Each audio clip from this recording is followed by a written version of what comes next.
Jonathan Latumahina bagikan kondisi David Ozora yang kesakitan demi sembuh. Ayah David Ozora, Jonathan Latumahina, membagikan foto putranya yang tengah kesakitan karena menjalani terapi demi bisa sembuh. Diketahui, usai dianiaya oleh anak pegawai pajak Mario Dandi, David Ozora sempat alami koma karena gangguan syaraf otak.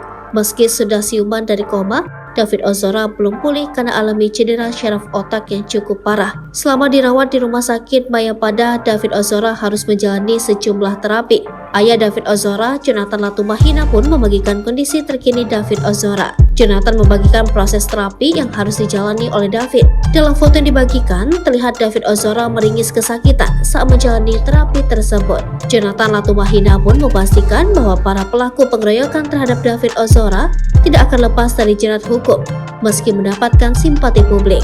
Jonathan juga memastikan David Ozora akan berjuang pulih. Pun, Jonathan akan menunggu selama apapun proses David Ozora agar bisa kembali pulih.